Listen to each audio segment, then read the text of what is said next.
आज हम बौद्ध धर्म के बारे में चर्चा करेंगे। तो देखिए बौद्ध धर्म।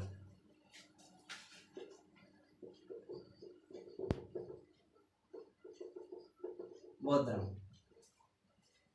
तो जैसा कि आपको पता ही होगा इतना तो कि बौद्ध धर्म का जो संस्थापक है वो गौतम बुद्ध को माना जाता है। किसको माना जाता है? गौतम बुद्ध को माना जाता है। उसके बाद में बात करें कि गौतम बुद्ध थे, इनके दो उपनाम थे। क्या नाम थे? उपनाम। इन्हें एशिया का ज्योतिपुंज कहा जाता है। क्या बोला जाता है? एशिया का ज्योतिपुंज कहा जाता है। उसके बाद में शाक्य मुनि भी बोला जाता है इनको। क्या बोला जाता है? शाक्य मुनि भी बोला जाता है। ठीक है जी।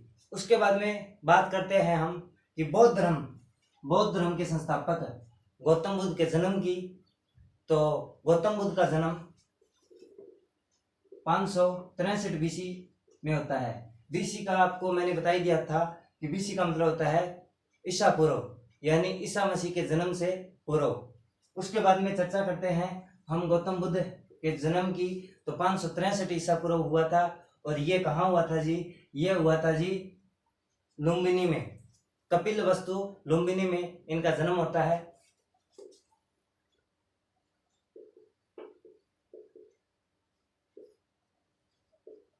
लुम्बिनी में इनका जन्म होता है।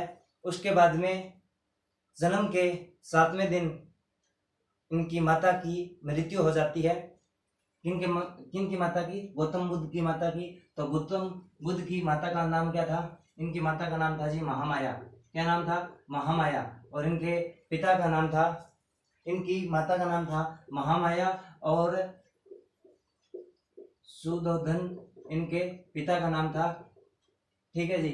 जन्म के 7वें दिन इनकी माता की मृत्यु हो जाती है। और जो गौतम बुद्ध का पालन पोषण इनकी मौसी जी करती है, जिनका नाम था जी प्रजापति गौतमी। प्रजापति गौतमी इनकी मौसी का नाम था। और जो गौतम बुद्ध थे इनकी 16 वर्ष की आयु में शादी कर दी जाती है। इनकी शादी किसके साथ की जाती है? यशोधरा के साथ इनकी शादी की जाती है। कितने वर्ष की आयु में? 16 वर्ष की आयु में इनकी शादी कर दी जाती है।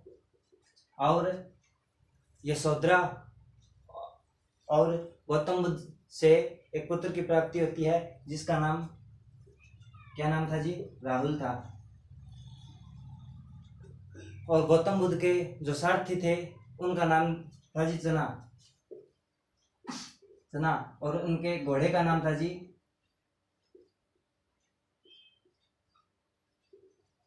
कंतक। ठीक है जी। उसके बाद में हम बात करते हैं कि गौतम बुद्ध ने 29 वर्ष की आयु में घर को त्याग कर दिया। गौतम बुद्ध ने 29 वर्ष की आयु में घर को त्याग कर दिया। और जो घर का त्याग किया ये बौद्ध ग्रंथों में महाविनिष्क्रमण कहलाता है।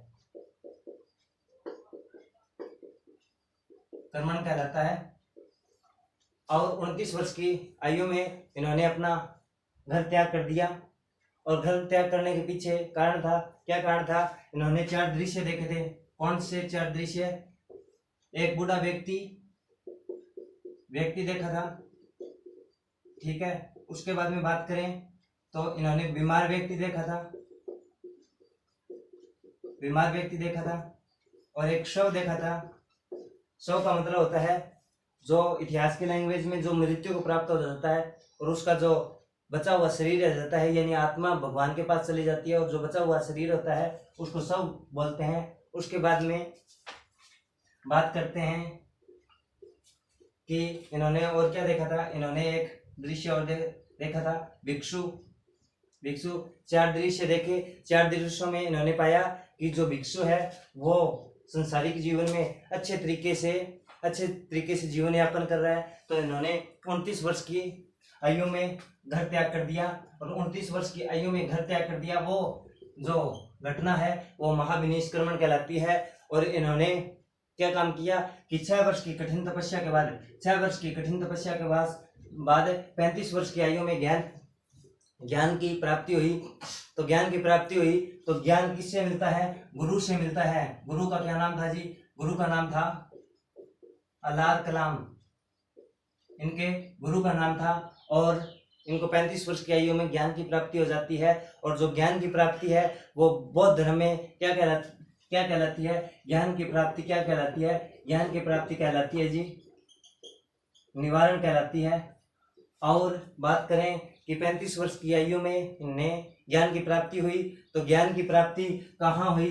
तो ये हुई थी जी बिहार में। कहाँ हुई? बिहार में हुई। उसके बाद में नदी की बात करें तो निर्जना नदी थी, वहां पर इनको ज्ञान की प्राप्ति हुई। उसके बाद में बात करें कि वृक्ष कौन सा था? पीपल का वृक्ष था। उसके बाद में बात करें कि दिन कौन सा था? तो दिन की बात करें तो वैशाख पूर्णिमा का दिन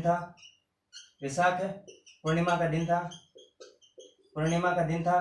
और एक अचंभे की बात बताऊं कि जब इनकी मृत्यु होती है तो उस समय भी दिन कौन सा था? वैशाख पूर्णिमा का था। और बिहार के निर्जना नदी पर पीपल के वृक्ष के नीचे क्या होती है? महात्मा बुद्ध को ज्ञान की प्राप्ति होती है। कितने वर्ष की उम्र में होती है? 35 वर्ष की उम्र में होती है। 29 वर्ष की उम्र में इन्होंने घर को त्याग कर दिया। और घर को त्याग करने के बाद में ये क्या चले गए? ज्ञान की प्राप्ति के लिए चले गए। क्यों चले गए? क्योंकि इन्होंने अपने जीवन में 4 दृश्य देखे, बूढ़ा व्यक्ति, बीमार व्यक्ति, शव और भिक्षु देखा। इन्होंने पाया कि जो भिक्षु है वो भिक्षु क्या है कि सांसारिक जीवन में बहुत ही अच्छा जीवन व्यतीत कर रहा है। और उसके बाद में ये चले जाते हैं जी ज्ञान की प्राप्ति में। उसके बाद में बात करते हैं क्या कि आगे की तरफ बढ़ते हुए मैं आपको बताता हूं कि जब महात्मा बुद्ध को ज्ञान की प्राप्ति हो गई तो ज्ञान की प्राप्ति होने के बाद में ये उपदेश देंगे। तो इन्होंने उपदेश दिया जी, क्या दिया? उपदेश दिया।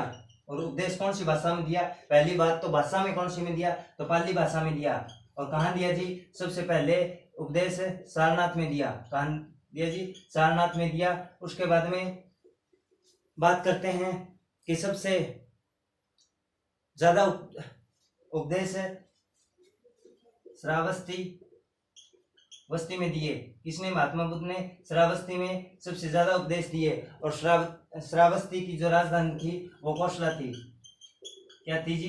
कौशला थी। और पहला उपदेश था वो सारनाथ में दिया और पाली भाषा में दिया और सबसे ज्यादा श्रावस्ती में दिए। उसके बाद में बात करते हैं कि जो गौतम बुद्ध थे इन्होंने अपने उपदेश दिए तो किसको देंगे? उपदेश देते हैं जी शिष्यों को। तो शिष्यों को देते हैं। तो इसके बारे में बाद में बात करते हैं कि शिष्य कौन थे। एक पहले प्रश्न ये बनता है कि क्या बनता है कि प्रथम शिष्य कौन थे? प्रिय शिष्य कौन थे?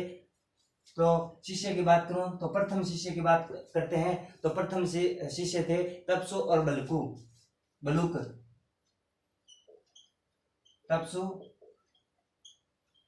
बलूक। इनके क्या थे? प्रथम शिष्य थे। उसके बाद में बात करते हैं कि जो शिष्य थे वो प्रिय शिष्य कौन से थे? प्रिय जो शिष्य है उनकी बात करते हैं। तो इनके प्रिय शिष्य थे जी, प्रिय शिष्य थे आनंद और उपाली। इनके क्या थे? प्रिय शिष्य थे। कौन थे जी? आनंद और उपाली थे। उसके बाद में बात करते हैं कि जो बौद्ध धर्म है, क्या है जी? बौद्ध धर्म है। इसमें जो प्रथम महिला प्रवेश किसने किया? बौद्ध धर्म में सबसे पहले कौन सी महिला आई? तो इनकी मौसी थी प्रजापति गौतमी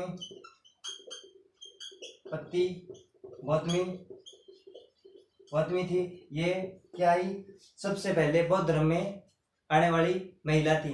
उसके बाद में बात करते हैं कि समय बीतता चला जाता है और उसके बाद में महात्मा बुद्ध थे, उनकी मृत्यु का समय आता है। उससे पहले एक बात और बता देता हूं कि जो महात्मा बुद्ध ने जो उपदेश दिए थे क्या जो महात्मा बुद्ध ने उपदेश दिए थे वो उपदेश क्या कहलाते हैं? ब्रह्म चक्र प्रवर्तक कहलाते हैं। ठीक है जी। उसके बाद में बात करते हैं कि जो बौद्ध धर्म के त्रिरत्न की बात करें, रत्न की बात करें तो वो थे जी बुद्ध धम्म बुद्ध संग धम्म। ये थे जी त्रिरत्न। किसके? बौद्ध धर्म के त्रिरत्न थे बुद्ध संग धम्म, ये 3 रत्न थे जी। उसके बाद में बात करते हैं कि समय बीतता चला जाता है और एक दिन ऐसा आता है कि बौद्ध धर्म के संस्थापक गौतम बुद्ध की क्या हो जाती है? मृत्यु हो जाती है। मृत्यु हो जाती है। मृत्यु से पहले इन्होंने उपदेश दिए थे। कहाँ दिए थे जी? मृत्यु से पहले इन्होंने अपना जो अंतिम जो उपदेश थे वो कुशीनगर में दिए थे जी। और कुशीनगर में दिए थे। और जो सबसे अंतिम उपदेश था वो सुबत्स को दिया था जी। सबसे जो अंतिम उपदेश था वो किसको दिया था? सुबत्स को दिया था। और 80 वर्ष की आयु में गौतम बुद्ध प्राण छोड़ जाते हैं जी। दिन था जी वैशाख पूर्णिमा का, जो जिस दिन गौतम बुद्ध को क्या हुई थी? ज्ञान की प्राप्ति हुई थी। वैशाख पूर्णिमा का दिन था जी। वैशाख पूर्णिमा के दिन 80 वर्ष की उम्र में गौतम बुद्ध थे। वो अतिसार रोग के कारण भगवान को प्यारे हो जाते हैं, यानी मृत्यु प्राप्त हो जाती है उनको। उसके बाद में क्या हुआ कि जी जो बौद्ध धर्म के संस्थापक गौतम बुद्ध थे उनकी मृत्यु हो गई। तो मृत्यु को क्या बोला जाता है? बौद्ध धर्म में मृत्यु को क्या बोला जाता है? उसको बोला जाता है जी महापरिनिर्वाण बोला जाता है। क्या बोला जाता है?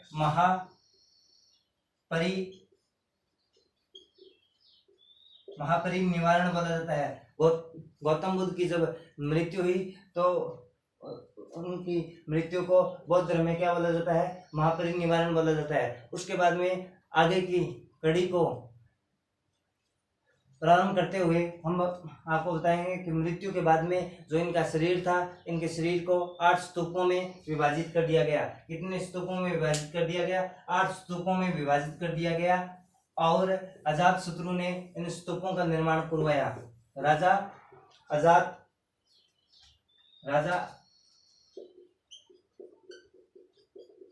अजातशत्रु ने इन स्तूपों का निर्माण करवाया।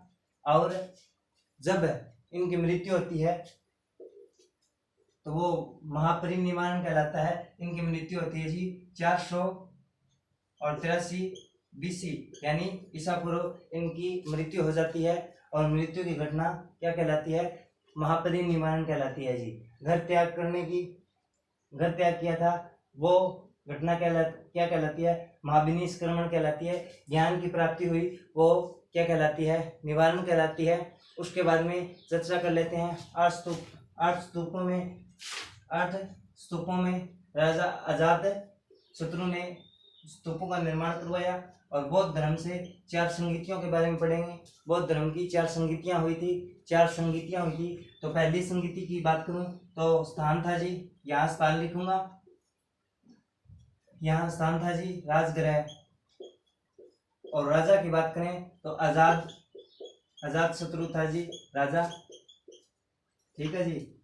राजगृह में प्रथम संगीति आयोजित करवाई जाती है। उसके बाद में ये कब हुई थी जी? ये हुई थी जब इनकी मृत्यु हुई नहीं, उसी वर्ष 483 BC में इनकी मृत्यु हो जाती है राजगृह में।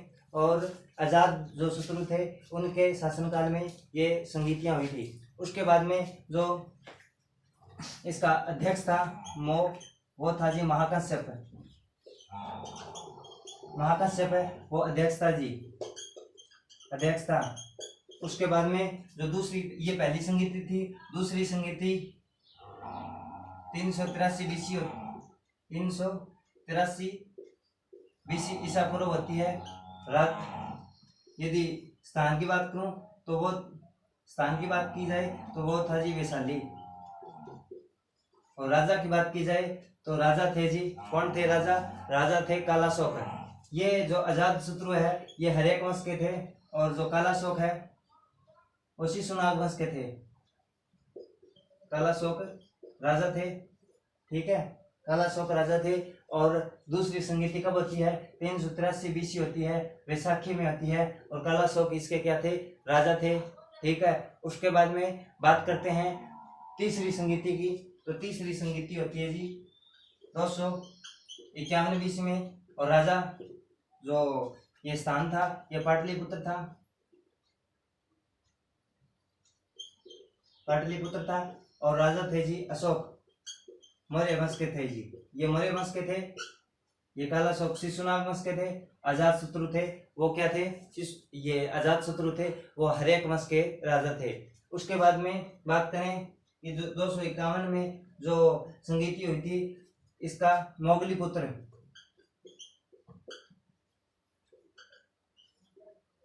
मोगलीपुत्र था वो अध्यक्ष था। मोगलीपुत्र क्या था? अध्यक्ष था। उसके बाद में चौथी की बात करें तो चौथी होती है जी प्रथम शताब्दी में। क्या होती है जी? प्रथम शताब्दी में, और स्थान था जी कुंडलवन, कुंडलवन था जी। और राजा थे कनिष्क, कनिष्क राजा थे। और कुंडलवन है वो कश्मीर में है जी। पाटलिपुत्र का नाम पटना था जी, अभी पटना है, पहले पाटलिपुत्र। और जो अध्यक्ष की वो वासुदेव था जी, वासुदेव था वो था जी, वासुदेव था वो। चौथी जो संगीति थी कुंडलवन में हुई थी कश्मीर में, यानी उसका राजा था कनिष्क, और वासुदेव था क्या? वासुमित्र, वासुदेव नहीं, वासुदेव तो भगवान थे, वासुमित्र थे। ये चौथी संगीति के अध्यक्ष थे। उसके बाद में जो बौद्ध धर्म था, बौद्ध धर्म दो शाखाओं में बढ़ जाता है, गांव में बढ़ जाता है। एक थी जी महायान,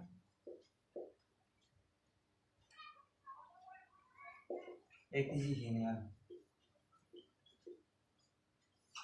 एक महायान और एक हीनयान। तो ये हमने क्या देखा कि किस प्रकार से बौद्ध धर्म का आरंभ होता है। आरंभ होने के बाद में गौतम बुद्ध थे, वो गौतम बुद्ध, पहले इनका नाम गौतम बुद्ध नहीं था, पहले इनका नाम था जी सिद्धार्थ, ठीक है। ये दो उपनाम से जाने जाते थे, एक एशिया के ज्योतिषपुंज और शाक्य मुनि थे। इनके पिता थे ना, शाक्य मुनि क्यों आ जाता है? इनके पिता थे ना वो क्या थे? शाक्य कुल के प्रधान हुआ करते थे, ठीक है। उसके बाद में जो बौद्ध धर्म था, बौद्ध धर्म के संस्थापक गौतम बुद्ध थे। गौतम बुद्ध का जन्म 563 BC में हुआ। उसके बाद में गौतम बुद्ध ने किस किस प्रकार से घर त्याग किया, क्या क्या दृश्य देखे। और एक बात और बता देता हूँ, गौतम बुद्ध थे, उन्होंने 4 आर्य सत्य दिए थे। उन्होंने क्या दिए थे? 4 आर्य सत्य दिए थे। क्या थे वो? उन्होंने कहा आर्य सत्य दिए थे, आर्य सत्य दिए थे। एक था दुख, एक था जी दुख का कारण, ठीक है, एक दुख का कारण और एक दुख का निवारण, और एक अष्टाध्यायी मार्ग।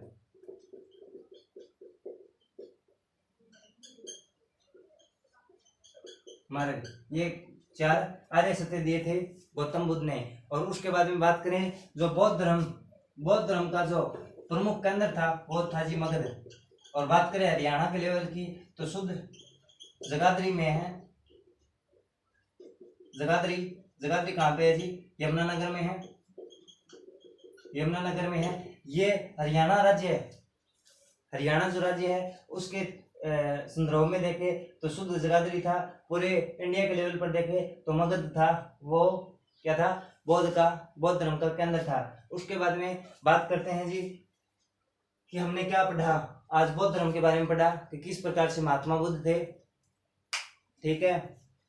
और इनकी माता की मृत्यु इनके 7वें दिन, इनके जन्म के 7वें दिन हो जाती है। इनकी जो मौसी थी इनका पालन पोषण करती है। 16 वर्ष की आयु में इनकी शादी हो जाती है यशोधरा से शादी होने के बाद में 29 वर्ष की आयु में इन्होंने घर त्याग कर दिया था। 6 वर्ष की कठिन तपस्या के बाद में 35 वर्ष की आयु में इन्होंने क्या किया कि ज्ञान की प्राप्ति हुई, और ज्ञान की प्राप्ति बिहार में हुई। और इन्होंने उपदेश दिए, पहला उपदेश सारनाथ में दिया, ठीक है, सबसे ज़्यादा कहाँ दिए। उसके बाद में जो इनके प्रिय शिष्य कौन थे, इनके गुरु का नाम क्या था, ठीक है, और इनके प्रिय शिष्य कौन थे, प्रथम शिष्य कौन थे, और अंत में इन्होंने मरते समय कहाँ उपदेश दिया, कुशीनगर में दिया, और किसको दिया, सुबुद्ध को दिया था। उसके बाद में कि इनकी जो मृत्यु हो गई वो क्या कहलाती है, जन्म क्या कहलाता है, ये मृत्यु हो गई वो क्या कहलाती है। उसके बाद में इन्हें ज्ञान की प्राप्ति हुई